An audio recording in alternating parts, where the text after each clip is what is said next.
Oi gente, eu sou a Nilza 60 mais que adora viajar e neste vídeo eu vou contar para vocês como foi a minha viagem de aventura até a parte alta do Parque Nacional da Serra da Canastra. E também vou dar dicas de como aproveitar da melhor maneira possível este destino maravilhoso. O Parque Nacional da Serra da Canastra localiza-se na região sudoeste do estado de Minas Gerais. Foi criado em 1972 com a finalidade de preservar a nascente do Rio São Francisco. Se você quiser ir de avião para essa região, os aeroportos mais próximos situam-se nas cidades de Araxá, a 141 km, e Piumhi, a 64 km da cidade de São Roque de Minas, de onde acessamos pelo Portão 1 a parte alta do Parque Nacional. Caso você prefira ir de carro, a distância entre Belo Horizonte e São Roque de Minas é de 319 quilômetros e partindo-se de São Paulo, a distância é de 575 quilômetros. Se você optar ir de ônibus, você pode ir até Piumhi e de lá ir até São Roque de Minas, porque nesta cidade não tem rodoviária. Nós, eu e minha sobrinha, saímos de carro de São Paulo, capital. O trajeto inicial foi pela Rodovia dos Bandeirantes, estrada excelente, e as demais também estavam em ótimas condições. De acordo com o que está descrito no site do ICMBio sobre o Parque Nacional da Serra da Canastra, ele abrange 6 municípios mineiros, todos com vocação turística e com excelentes opções de lazer e hospedagem. Capitólio, São João Batista do Glória, Delfinópolis, Sacramento, São Roque de Minas e Vargem Bonita. A Portaria de São Roque de Minas é a principal entrada do parque e nesta cidade encontram-se mais pousadas e guias. E foi lá que eu me hospedei para acessar a parte alta do parque. O Parque Nacional pode ser visitado o ano todo, porém a época ideal é de abril a outubro, período com pouca chuva.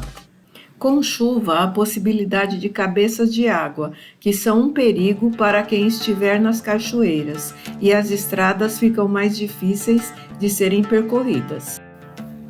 No site do ICMBio consta a sugestão de contratar condutores de visitantes. Nós fomos por conta própria, mas mais adiante vou contar um perrengue que passamos por termos feito um passeio por nossa conta. No site do ICMBio tem uma lista de condutores de visitantes e de veículos autorizados a prestar serviços de transporte de passageiros no parque. Portanto, caso você vá de ônibus ou num veículo que não suporte trafegar por percursos de terra, pedras e buracos, contrate os serviços dos condutores e veículos locais e desfrute das maravilhas desta região. É proibido entrar no parque com bebida alcoólica, armas brancas e de fogo e com animais domésticos. Não é permitido também fazer churrasco ou fogueira, bem como acampar dentro desta unidade de conservação. É obrigatório contratar guia para a travessia entre a parte alta e a baixa da Cachoeira Cascadanta. Agora que eu fiz essa apresentação inicial do parque, vou contar para vocês como foi nossa visita à parte alta. Eu e minha sobrinha ficamos 3 dias hospedadas em São Roque de Minas e de lá visitamos a parte alta da Cachoeira Cascadanta, a nascente histórica do Rio São Francisco, o Curral de Pedras e fizemos um off-road incrível até a Cachoeira do Fundão, que tem 90 metros de altura.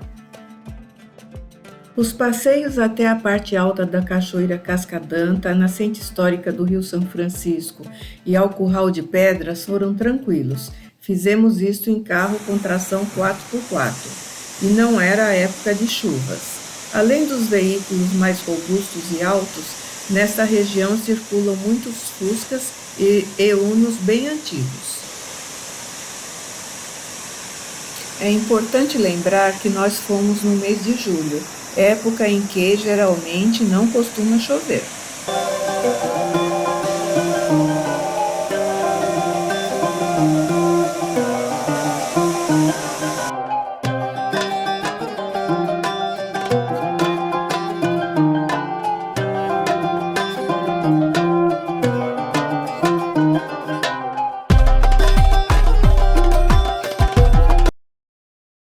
Estes muros são o curral de pedras, construídos em forma arredondada, sem argamassa. Estão muito bem preservados. As pessoas que moram na região contam que essa construção destinava-se ao manejo de gado, atividade proibida após a criação do Parque Nacional. A distância entre o Curral de Pedras e a nascente histórica do Rio São Francisco é de mais ou menos 3 ou 4 quilômetros. A nascente histórica do Rio São Francisco é um dos pontos mais visitados da região. Ali, o velho Chico inicia o seu trajeto de mais de 2.800 quilômetros de extensão, atravessando 5 estados até desaguar no mar. A nascente propriamente dita, a geográfica, localiza-se na cidade de Medeiros, a mais ou menos 30 quilômetros de distância da nascente histórica.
Agora eu vou falar como foi a nossa visita até a Cachoeira do Fundão, que tem 90 metros de altura.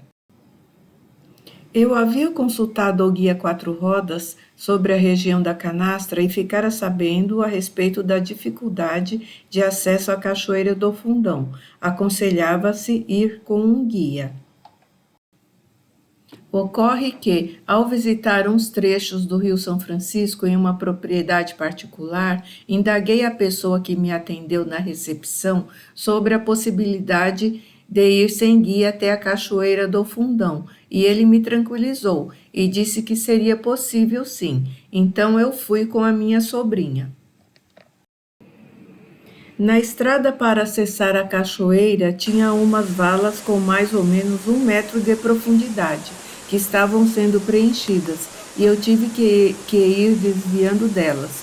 Uma hora, minha sobrinha teve que descer do carro e ir me guiando para o carro não cair nas valas, e o carro quase subiu no barranco.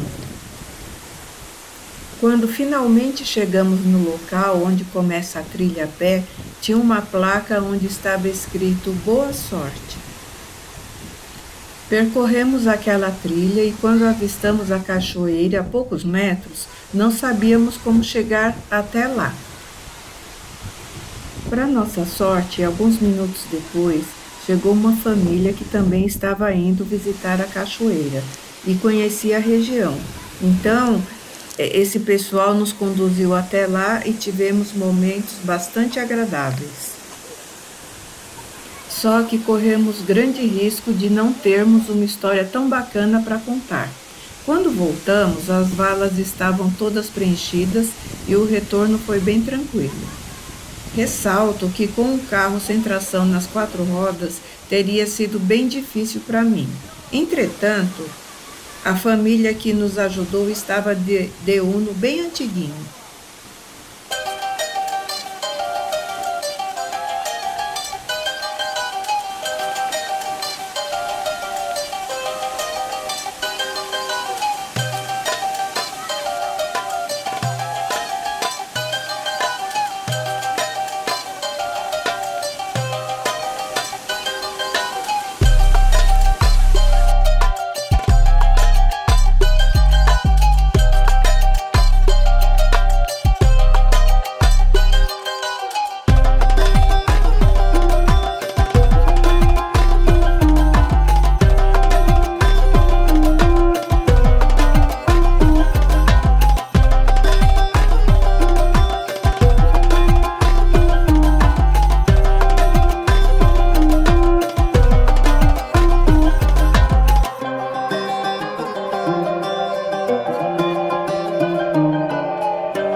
Além das paisagens deslumbrantes, as cidades que compõem a região da Serra da Canastra são muito hospitaleiras, com pousadas maravilhosas, muito aconchegantes e restaurantes com comida deliciosa, além, é claro, do povo muito hospitaleiro.